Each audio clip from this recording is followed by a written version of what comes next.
ನಮಸ್ತೆ ಆಂಟಿ. ಇವಳಿಗೋಸ್ಕರ ನೀನು ಮೊಸ್ಲೆ ಒದ್ದಾಡೋದು ಏನೋ ಕರ್ಕೊಂಬಂದ್ಬಿಟ್ಟಿದೆ. ಗೆಸ್ಟ್ ಬಾ ಒಳಗಡೆ ತಗೋ ನೀರು. ತಗೊಳ್ಳಿ ಆಂಟಿ ಸ್ವೀಟು ನನ್ಗೆ ಗೊತ್ತಿರೋಂಗೆ ಖುಷಿ ಕಲ್ವಾ ತಿನ್ನೋದು. ನೀನು ನೋಡಿ ನನ್ನ ಮನಸ್ಸು ಸತ್ತೋಗಿರೋದಕ್ಕಲ್ಲ. ಅಮ್ಮನ ಬಿಡಪ್ಪ, ನಿನ್ಗಂತೂ ಏನು ಅವಳ ಕರ್ಕೊಂಬಂದಿದ್ದೀನಿ ಅಂತ ಖುಷಿಗಾದ್ರೂ ತಿಂತೀನಿ, ಇಲ್ಲ ನುಂಗ್ಬಿಡ್ತೀನಿ. ಆಂಟಿ ನಿಮ್ಗೆ ಗೊತ್ತಾ, ಇವತ್ತು ಕಿರಣ್ ನಮ್ಮ ಅಮ್ಮಗೆ ಇಂಪ್ರೆಸ್ ಮಾಡ್ಬಿಟ್ಟ. ಅವ್ರ ಅಮ್ಮನ್ ಬಿಟ್ಬಿಟ್ಟು ಎಲ್ರು ಅಮ್ಮಂದಿರಿಗೆ ಇಂಪ್ರೆಸ್ ಮಾಡ್ಬಿಡ್ತಾನೆ. ನಿನ್ನಿಂದನಲ್ವಾ ಕಲ್ತಿದ್ದು, ನೀನು ಮಾಡಿದ್ದಲ್ಲ ಅವನಿಗೆ ಇಂಪ್ರೆಸ್. ಅಮ್ಮ ಏನಮ್ಮ ನಿಂದು? ಇರಪ್ಪ, ಚೆಕ್ ಮಾಡ್ತಾ ಇದ್ದೀನಿ.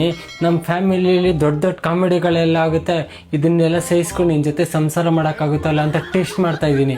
ನಿನ್ಗೇನು ಬೇಜಾರಾಗಿಲ್ಲ ತಾನೇ? ಇಲ್ಲ ಆಂಟಿ ಇಲ್ಲ. ಅದೇ ನಾನು ಹೇಳ್ತಾ ಇರೋದು, ಇಷ್ಟಕ್ಕೆ ಅವಳು ಬೇಜಾರು ಮಾಡ್ಕೊಂಬಿಟ್ರೆ ನಿನ್ನ ಜೊತೆ ಸಂಸಾರ ಮಾಡೋಕ್ಕೆ ಸಾಧ್ಯನೇ ಇಲ್ಲ. ಆಂಟಿ ನಿಮ್ಗೆ ಗೊತ್ತಾ, ಕಿರಣ್ ನನಗೋಸ್ಕರ ಪಾತ್ರೆ ತೊಳ್ಕೊಟ್ಟ ನಮ್ಮ ಮನೇಲಿ. ತೊಳ್ಕೊಡ್ತಾನೆ, ಪಾತ್ರೆನೂ ತೊಳ್ಕೊಡ್ತಾನೆ. ಇಲ್ಲಿದ್ದಾಗ ಅವನು ಹಣ್ಣು ಕೂಡ ಅಲ್ಲಾಡ್ಸಲ್ಲ, ಹಂಡೇ ತಿಂತಾನೆ. ಆಂಟಿ ನಿಮ್ಗೆ ಗೊತ್ತಾ, ಕಿರಣ್ ನನಗೋಸ್ಕರ ಮೀಸಿ ಕೂಡ ತೆಗ್ದಾಕ್ಬಿಟ್ಟ. ಅಯ್ಯೋ, ಇಲ್ಲಿದ್ದ ಗಂಡ್ಸ ಆದ್ರೂ ಕಾಣ್ತಿದ್ದ, ಅವಳು ಹೇಳಿದ್ಮೇಲೆ ನಾನ್ ಮಾಡ್ದ. ಮತ್ತೆ ಗೊತ್ತಾ ಆಂಟಿ, ಕಿರಣ್ ಇವತ್ತು ನನಗೆ ಗೋಲ್ಡ್ ಹಾರ್ಟ್ ಚೈನ್ ಕೊಟ್ಟ. ಅದೊಂದು ಬಾಕಿ ಇತ್ತು. ಮುಂದೆ ಮಗ ನನ್ನ ಹಾರ್ಟ್ ಮೇಲೆ ನಡ್ಕೊಂಡ್ಬಿಡಪ್ಪ, ನನ್ನ ಹಾರ್ಟ್ ಮೇಲೆ ಇನ್ನೇನು ಬಾಕಿ ಇತ್ತು. ಆ ಗೋಲ್ಡ್ ಚಿನ್ನ ಹಾರ್ಟ್ ಮೇಲೆ ಇಟ್ಬಿಟ್ಟು ನಡ್ಕೊಂಡು ಹೋಗ್ಬಿಡು ಮಗ. ಅಯ್ಯೋ, ಅವಳಿಗೆ ಹಾರ್ಟ್ ಕೊಟ್ಬಿಟ್ಟು ನನಗೆ ಹಾರ್ಟ್ ಅಟ್ಯಾಕ್ ಬರ್ಸ್ಬಿಟ್ಟ.